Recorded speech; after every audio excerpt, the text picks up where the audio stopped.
السلام علیکم ناظرین۔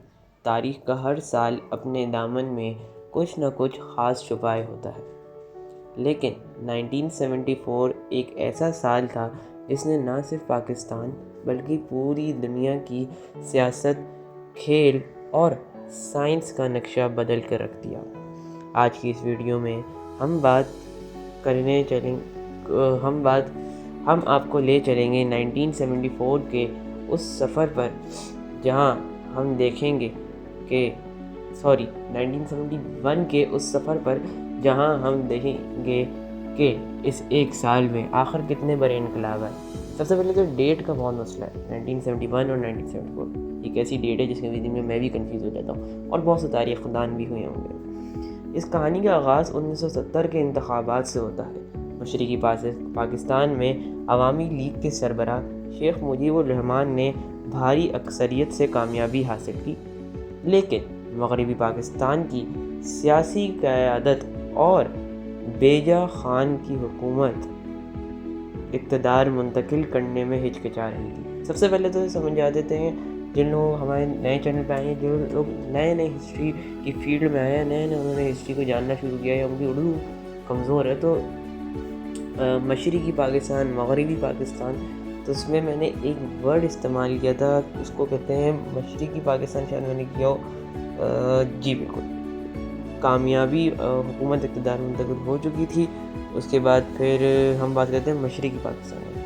تو مشرقی پاکستان کا مطلب ہوتا ہے، یعنی ایک ہے ایسٹ پاکستان، جسے ایسٹ بنگال بھی کہتے تھے۔ جب سب کانٹیننٹ تھا، برٹش تھے، تو اس کو ایسٹ بنگال کہا جاتا تھا۔ ایسٹ پاکستان بھی اس کو کہا جاتا تھا۔ پاکستان میں سپریشن کے بعد اس کو ایسٹ پاکستان کا نام دیا گیا ہے۔ اس کو اب بنگلہ دیش کے نام سے جانا جاتا ہے، اور اس پرانے زمانے میں اس کو ایسٹ پاکستان کے نام سے جانا جاتا تھا۔ اور جہاں ہم ابھی رہ رہے ہیں پاکستان میں، جو ویڈیو پاکستان دیکھ رہے ہیں ان کے لیے، جو پاکستان میں رہ رہے ہیں ان کا نام، ان کے علاقے کو، ان کے ملک کو ویسٹ پاکستان کے نام سے جانا جاتا تھا۔ چلیں اب آگے بڑھتے ہیں، یہ میں نے چیز کلیئر کر لی۔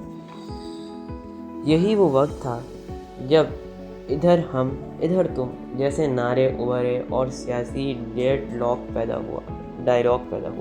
جب بات چیت ناکام ہوئی تو 25 مارچ 1971 کی رات پاک فوج نے آپریشن سرچ الرٹ کا آغاز کیا۔ اس فوجی کارروائی کا مقصد مشرقی پاکستان میں جاری بغاوت کو کچلنا تھا۔ اسی دوران شیخ مجیب الرحمان گرفتار ہوئے اور بنگلہ دیش کی آزادی کا اعلان ہوا۔ مشرقی پاکستان سے لاکھوں پناہ گزین بھارت منتقل ہونے لگے۔ بھارت نے اس وقت کا فائدہ اٹھاتے ہوئے مفتی ہفتی کی ترتیب شروع کی، یعنی بھارت نے اپنی وہی پرانی چالیں چلی، وہی بزدلانہ چالیں چلی اور وہی بزدلانہ کام کیے، سامنے نہیں، اس کا فائدہ اٹھایا اور بزدلانہ کام کیا۔ اب کیا کیے وہ جانتے ہیں۔ باقاعدہ جنگ کا آغاز 3 دسمبر 1971 کو ہوا، جب بھارت کے فضائی اڈوں پر حملہ کیا گیا۔ بالآخر 16 دسمبر 1971 کو ڈھاکہ کے پلٹن میدان میں جنرل اے کے نیازی نے بھارتی جنرل جگدیپ سنگھ ارکت کے سامنے ہتھیار ڈال دیے۔ تقریباً 93,000 پاکستانی فوجیوں اور شہریوں کو جنگی قیدی بنا لیا گیا، جو جنگ عظیم دوم کے بعد سب سے بڑی سرنڈر تھی۔ جنگ عظیم دوم میں سے سب سے بڑی سرنڈر ہوئی تھی، اس کے بعد یہ تاریخ کی سب سے بڑی سرنڈر، جس میں 93,000 جنرلز اور پاکستانی عوام کو قیدی بنا لیا گیا تھا۔ اس جنگ کے نتیجے میں مشرقی پاکستان بنگلہ دیش بن گیا۔ اس کے ساتھ ہی اور بھی بہت سے گھرے نتائج سامنے آئے۔